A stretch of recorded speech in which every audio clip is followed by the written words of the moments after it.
تمام تعریفیں اللہ تعالیٰ جل مجدہ الکریم کے لیے، درود و سلام نبی کرم نور مجسم شفیع معظم احمد مجتبیٰ جناب حضرت محمد مصطفیٰ صلی اللہ تعالیٰ علیہ وسلم کی ذات والا صفات کے لیے حمد و صلوات کے بعد، عزیز دوستو، بزرگوں اور بھائیوں، انسان کھائے پیے سوئے جاگے تو اس کے جسم کی ضروریات پوری ہوتی ہیں،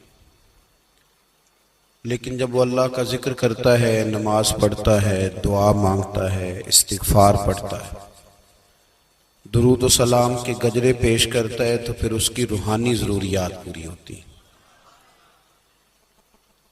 آج جس زمانے میں ہم وقت گزار رہے ہیں، لوگوں کی جسمانی ضروریات پوری کرنے کے لیے، غذائی ضروریات پوری کرنے کے لیے بہت سارے بندوبست کیے جا رہے ہیں، لیکن جتنا لوگ اپنی ظاہری ضروریات میں خود کفیل ہوتے جا رہے ہیں، اتنا ہی زیادہ وہ روحانی طور پر کمزور ہوتے جا رہے ہیں۔ گھنٹوں بیٹھ کر گپ شپ کرنے والے لوگوں کے لیے تھوڑی دیر بھی ذکر الہی کرنا مشکل ہو جاتا ہے۔ لمبی چوڑی باتیں کرنے والے، لمبے چوڑے دلائل دینے والے لوگ اور سمجھدار لوگ اور سیانے لوگ عبادت کے معاملے میں سستی کرتے ہیں، عمل کے مسئلے میں کمزور ہو جاتے ہیں۔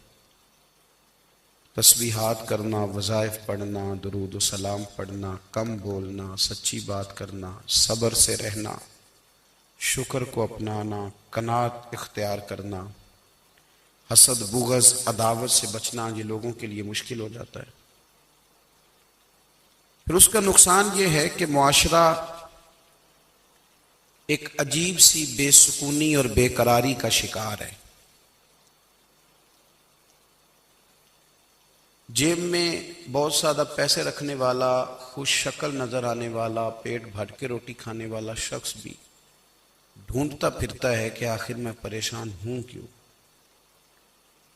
آپ انسانیت کی تاریخ پڑھیں گے تو آپ کو معلوم ہوگا کہ انسان نے کبھی پتھر کی پوجا کی، کبھی معاذ اللہ چاند سورج کی، درختوں کی، بتوں کی پوجا کی۔ معاذ اللہ یہ غلط ڈائریکشن پہ تو چڑھ گیا، لیکن ایسا نہیں ہے کہ کوئی بندہ دنیا میں آیا ہو اور کسی کی اس نے عبادت نہ کی ہو۔ اس لیے کہ اللہ تبارک و تعالیٰ نے جس طرح ہمارے جسم میں کھانے کی طلب رکھی ہے، پینے کی طلب رکھی ہے، سونے کی طلب رکھی ہے، اسی طرح اللہ تعالیٰ نے عبادت کے لیے طلب رکھی ہے جسم میں۔ یہ تو ہوا کہ انسان گمراہ ہو گیا، غلط رستوں پہ چل نکلا، اس نے جھوٹے معبودوں کی طرف معاذ اللہ توجہ کر لی، لیکن وہ کسی نہ کسی کے سامنے جھکتا رہا، کیونکہ اس کے وجود میں طلب تھی، شوق تھا اسے کہ وہ عبادت کرے۔ اللہ تبارک و تعالی جب مسلمان کو توفیق دے اور اللہ کی بارگاہ کی جانب وہ رجوع کرے، تو پھر اس کا رویہ یہ ہونا چاہیے کہ اس کی توجہ ہو اللہ کی جانب۔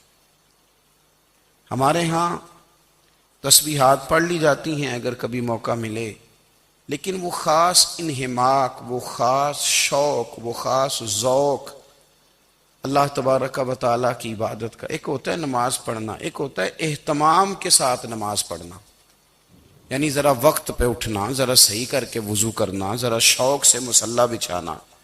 ایک ہوتا ہے تسبیح پڑھ لینا، اور ایک ہوتا ہے ذرا تھوڑا سا شوق کے ساتھ اللہ کو یاد کرنا۔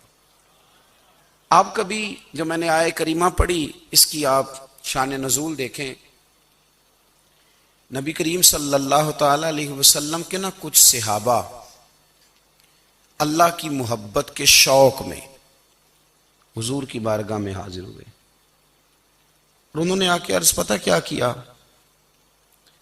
عرض کرنے لگے، یا رسول اللہ صلی اللہ تعالی علیہ وسلم سالوں بیت گئے ہیں سجدے کرتے ہوئے، حضور سالوں بیت گئے ہیں تسبیح پڑھتے ہوئے، سالوں بیت گئے کہتے ہوئے کہ سبحان اللہ وہ پاک ہے، ہمیں سالوں بیت گئے یہ کہتے ہوئے کہ اللہ اکبر وہی سب سے بڑا ہے، سالوں بیت گئے کہتے ہوئے کہ الحمدللہ ساری تعریفیں اللہ کے لیے، سالوں بیت گئے اس کی تسبیح کرتے، تحلیل کرتے، تکبیر کہتے۔ حضور اب نہ ہمارا اپنے رب سے ملنے کو جی چاہتا ہے، کبھی اے حقیقت منتظر نظر آ نہ لباس مجاز میں، لاکھوں سجدے تڑپ رہے ہیں میری جبین نیاز میں۔ اور اقبال کہنے لگے کہ تیرے عشق کی انتہا چاہتا ہوں، تو میری سادگی دیکھ کیا چاہتا ہوں، میرا ذرا سا تو دل ہے مگر شوق اتنا، میں وہی لن ترانی سنا چاہتا ہوں۔ میرا بھی دل کرتا ہے کہ اللہ میں تجھے کہوں میں تجھے دیکھنا چاہتا ہوں، جس طرح حضرت موسیٰ کلیم علیہ السلام نے کہا تھا، اور تو مجھے کہے کہ لن ترانی تو نہیں دیکھ سکتا، ذرا سا تو دل ہے مگر شوق اتنا، میں بھی وہی لن ترانی سنا چاہتا ہوں۔ پھر کہنے لگے بھری بزم میں راز کی بات کہہ دی، بڑا بے ادب ہوں سزا چاہتا ہوں۔ دیکھو سب لوگوں کے بیچ ہی میں نے یہ کہہ دیا۔ میرے عزیز صحابہ نہ شوق میں، کتنے سارے لوگ ہیں آپ، کتنی ماشاءاللہ بڑی تعداد میں آپ آئیں، ہم بھی کبھی اس شوق میں گئے ہیں کہ ہمارے رب کو دیکھنے کو دل چاہتا ہے، ہمارا جی چاہے وہ کبھی ہمیں ملے، ہم کبھی اس کی زیارت کریں، اس کی بارگاہ کرم میں ہم حاضر ہوں۔ صحابہ نے عرض کیا یا رسول اللہ صلی اللہ تعالی علیہ وسلم ہمارا رب کہاں ہے؟ ہمارا نا اپنے رب کو دیکھنے کو جی چاہتا ہے۔ جب صحابہ نے یہ عرض کیا تو اللہ نے قرآن مجید نازل کیا، فرمایا وَإِذَا سَأَلَكَ عِبَادِي عَنِّي فَإِنِّي قَرِيبٌ، محبوب جب میرے بندے آپ کی بارگاہ میں آ کے میرے بارے میں پوچھیں نا تو ان سے کہہ دینا میں ان کے قریب ہی ہوں، قریب ہی ہوں۔ دلیل کیا ہے؟ آئی اذا دان، یہ جب بھی مجھ سے دعا مانگیں گے میں ان کی دعاؤں کو قبول فرماؤں گا، میں ان کے قریب ہوں، میں ان کے قریب ہوں۔ یہ جب بھی دعا مانگیں گے نا میں قبول کروں گا، میں ان کے قریب ہوں۔ اللہ تبارک و تعالیٰ کے بندے اللہ سے محبت کرتے، رب کی بارگاہ میں جھکتے، اس کو اپنے دکھ سناتے، اس کے پیارے محبوب صلی اللہ تعالیٰ علیہ وسلم کا وسیلہ لے کے اس کے حضور حاضر ہو جاتے، پیشانیاں سجدوں سے روشن ہوتی۔ ہم نہ ہر چیز کے لیے وقت نکالتے ہیں، ہر چیز کے لیے، لیکن عبادت کے لیے وقت نہیں نکالتے۔ ہر شے آباد ہے، ہر شے، ہماری فیس بک بھی آباد ہے، واٹس ایپ بھی آباد ہے، ہمارے ٹویٹر بھی آباد ہیں، ہماری ہر چیز آباد ہے۔ سب سے کم آباد ہمارا مصلی رہ گیا ہے، سب سے کم۔ وہ لوگ اب ڈھونڈنے سے ملتے ہیں جن کی بغل میں مصلی ہوتا تھا۔ میرے بھائی آپ کتنا کو دنیا کے پیچھے بھاگو گے تھکا دے گی، کتنا دولت کے پیچھے بھاگو گے تھکا دے گی۔ آپ جب اپنی زندگی میں جمع تفریق کرو گے نا تو مرتے وقت احساس ہوگا کہ سارا کچھ تو لوگوں کے لیے کیا، اپنے لیے تو کر ہی کچھ نہیں سکے۔ اور ہم عبادت کے معاملے میں بہانے بازی بھی کرتے ہیں، ہم کہتے ہیں اوہو رزق کمانا بھی تو عبادت ہی ہے نا، تو میں حلال روزی کے لیے جا رہا ہوں، یہ بھی تو عبادت ہے نا۔ میری طرح کے لوگ کہہ دیتے ہیں کہ میں سویرے اٹھ کے مدرسے میں کچھ اسباق دیکھتا ہوں تو یہ بھی تو عبادت ہے، میں بیان کرنے کے لیے مطالعہ کرتا ہوں تو یہ بھی تو عبادت ہے نا، اتنے لمبے سفر کر کے ملک میں دنیا میں گھومتا ہوں تو یہ بھی تو میں عبادت ہی کر رہا ہوں۔ اب اسپیشل نفلوں کے لیے وقت کس طرح نکلے، اسپیشل کر کے تسبیح میں کیسے چلاؤں، میں سارا کچھ ہم بہانے بنا لیتے ہیں نا۔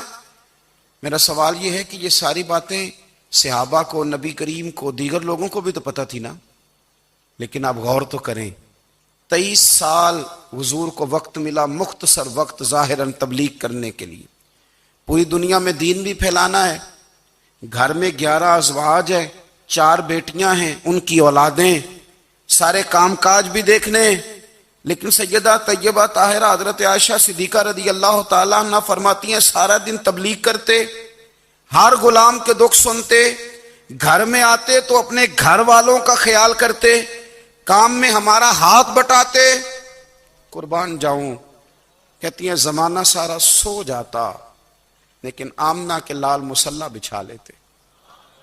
دنیا سو گئی، ساری سب سو گئے، جو خدام تھے، وہ جو غلام تھے، وہ سو گئے۔ صحیح مسلم نے لفظ ملیں گے، سیدہ پاک فرماتی ہیں او میرے نبی کے غلاموں، میں نے یہ رنگ بھی دیکھا ہے کہ حضور نے اتنا کھڑے رہے، اتنا قیام کیا، اتنا قیام کیا کہ مقدس پیروں میں ورم آ گئے، سوج گئے پیر، اتنے بڑے۔ دل پہ ہاتھ رکھ کے نہیں بتا سکتا کہ میرے کبھی نماز میں پیر سوج گئے، کوئی نہیں بتا سکتا۔ بچوں کی روٹی کماتے تھک گئے بات الگ ہے، ہم سیر کرنے گئے تو تھک گئے بات الگ ہے، لیکن عبادت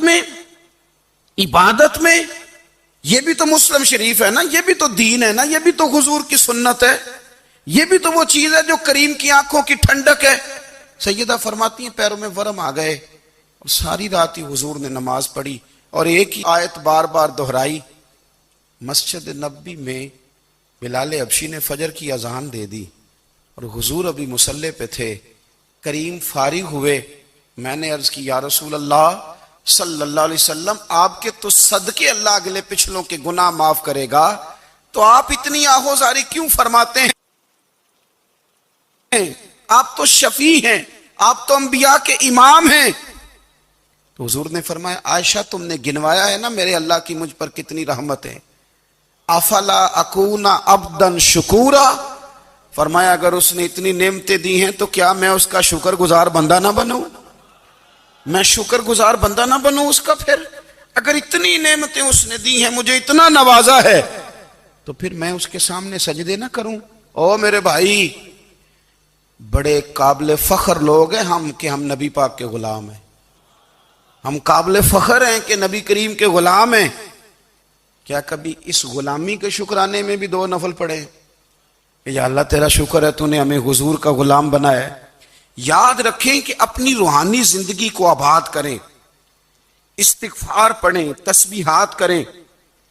حضرت عبداللہ ابن عمر رضی اللہ تعالیٰ عنہ حضرت عمر کے صاحبزادے، مکہ مکرمہ میں ان کی قبر ہے۔ میں نے جب انہیں پڑھا تو مجھے ان سے بڑا پیار ہو گیا، لیکن آپ کو پتہ ہے وہاں جا کے کسی شخص کا مزار تلاش کرنا یا پوچھنا ایک مشکل کام ہوتا ہے۔ تو ایک دفعہ میں مکہ شریف میں حاضر تھا، تو ایک گاڑی والا ڈرائیور مجھے کہنے لگا کہ مولانا میں آپ کو جانتا ہوں، مجھے آپ سے محبت ہے، ایک بات بتاؤں آپ کو؟ میں نے کہا بتاؤ۔ کہنے لگے حضرت عبداللہ ابن عمر کی قبر دیکھنی ہے۔ میں نے کہا یہ تو نہیں کہہ رہا، یہ کسی نے بندوبست کرایا ہے، یہ اللہ نے تیرے دل میں بات ڈالی ہے، یہ ہو گیا تو لے چل مجھے۔ حضرت عبداللہ ابن عمر کو نبی پاک نے فرمایا تھا راجل صالح، یہ نیک بندہ ہے، یہ متقی آدمی۔ حضرت عبداللہ ابن عمر رضی اللہ تعالیٰ عنہ سیدنا فاروق اعظم رضی اللہ تعالیٰ عنہ کے صاحبزادے ہیں، اور ان کی ہمشیرہ سیدہ حفصہ رضی اللہ تعالیٰ عنہ حضور کی زوجہ محترمہ۔ ایک دن اپنی ہمشیرہ سے کہنے لگے کہ نبی کریم صلی اللہ تعالیٰ علیہ وسلم گھر میں آئے نا، اور اگر حضور غم امت میں پریشان نہ ہوں، طبیعت کو حشاش بشاش دیکھو، تو ذرا پوچھنا تو صحیح حضور کا میرے بارے میں کیا خیال ہے، پوچھنا تو صحیح کہ کریم کی بارگاہ میں میرا کیا مقام ہے، میرے بارے میں حضور کیا فرماتے ہیں۔ اب بہن کو کام بتائے، اور بتائے بھی بھائی، اور پھر بہن وہ کام نہ کرے، یہ تاریخ میں ہوتا نہیں۔ حضرت عمر فاروق رضی اللہ تعالیٰ عنہ کی صاحبزادی ام المومنین رضی اللہ تعالیٰ عنہ فرماتی ہیں کہ میں تو بس منتظر تھی، انہوں نے تو کہا تھا نا کہ اگر تم حشاش بشاش دیکھو تو بات کرنا، لیکن حضور تشریف لائے، میری باری تھی، میرے گھر تشریف لائے، کھانا پیش کیا تو فوراً میں نے عرض کی حضور ایک بات پوچھنی تھی۔ حضور نے فرمایا پوچھئے۔ میں نے عرض کی حضور میرے بھائی عبداللہ ابن عمر کے بارے میں آپ کا کیا خیال ہے؟ نوجوانوں میری بات پہ غور کرنا، میرے بھائی کے بارے میں آپ کا کیا خیال ہے؟ تو نبی کریم صلی اللہ تعالیٰ علیہ وآلہ وسلم نے میری طرف دیکھا، اور پھر حضور زیر لب تھوڑا مسکرائے، اور بریلی کے امام کہتے ہیں کہ حضور مسکرا دیتے تھے نا تو جو بڑا دکھی ہوتا تھا وہ بھی ہنس پڑتا تھا۔ اب سوال پیدا ہوتا تھا کہ پھر تو اس مسکراہٹ کے لیے انتظار کرنا پڑتا ہوگا کئی کئی مہینے کہ حضور مسکرائیں تو رونے والے ہنسیں، تو اعلیٰ حضرت فرماتے نہیں، انتظار نہیں کرنا پڑتا، یہ مسکراتے رہنا تو حضور کی عادت ہے۔ جس کی تسکین سے روتے ہوئے ہنس پڑے اس تبسم کی عادت پہ لاکھوں سلام۔ یعنی یہ تو عادت ہے حضور کی مسکراتے رہنا، اس کے لیے انتظار نہیں کرنا پڑتا۔ بھائیو آپ خیال رکھیں گے، غور کریں گے، حضرت عبداللہ ابن عمر رضی اللہ تعالیٰ عنہ کے بارے میں پوچھا تو سیدہ فرماتی ہیں کہ نبی کریم صلی اللہ تعالیٰ علیہ وسلم نہ زیر لب مسکرائے اور فرمایا حفصہ تیرا بھائی ہے تو اچھا، لیکن میں نے سنا ہے کہ عشاء کی نماز پڑھتا ہے تو فجر تک سویا ہی رہتا ہے۔ او نوجوانوں، 10 بجے تک سونے کی بات نہیں ہوئی، 9 بجے تک سونے کی بات نہیں ہوئی، 11 بجے اٹھنے کی بات نہیں۔ حضور فرمانے لگے میں نے سنا ہے کہ عشاء کی نماز پڑھ کے سو جاتا ہے اور فجر تک سویا ہی رہتا ہے، اسے چاہیے کہ تہجد کے وقت اٹھا کرے، اللہ کی بارگاہ میں حاضر ہوا کرے، آہوزاری کرے، سجدے کرے، عبادت کرے۔ اٹھتا ہے اور فجر میں جا کے اٹھتا ہے۔ حضرت جناب حفصہ رضی اللہ تعالیٰ عنہ کہتی ہے میں نے جناب عبداللہ ابن عمر کو پیغام دیا اور میں نے کہا میرے جوان بھائی سن، نبی پاک نے فرمایا ہے تو اچھا پر تہجد میں نہیں اٹھتا، نفل نہیں پڑھتا۔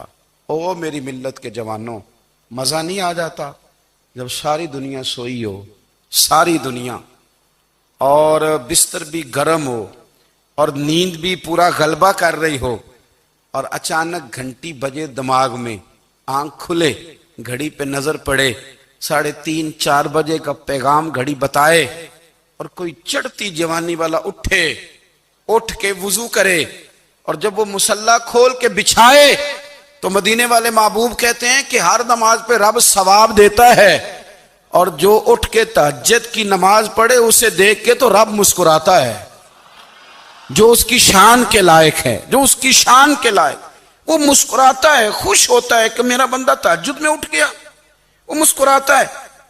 کاش ہماری صبحیں کبھی اپنے مالک کے نام ہو جائیں، کاش کے صبحیں۔ حضرت ابو الحسن رحمۃ اللہ تعالی علیہ حضرت معاذ ابن جبل رضی اللہ تعالیٰ عنہ کے پاس بیٹھا کرتے تھے، فرماتے ہیں ان سے جو پیار بڑھا تو پھر میرا مصلی سے بھی بڑھ گیا۔ تابعی ہیں، فرماتے ہیں صحابی رسول سے محبت ہوئی تو ذکر سے بھی ہو گئی، پھر درود شریف سے بھی ہو گئی، محبت ان سے بڑھی تو پھر اللہ نے مسجد کا پیار بھی بڑھا دیا۔ آپ فرماتے ہیں کہ میری ہر وقت طبیعت چاہتی تھی کہ بس اللہ اللہ کروں، بس اللہ اللہ کروں، بس نہ میں ذرا تھوڑی جان چھڑاؤں لوگوں سے، کو 10 منٹ ملے تو میں کو 4 نفل پڑھ لوں، میں تھوڑا سا نہ بچوں لوگوں سے، اور مجھے تسبیح ملے تو میں نہ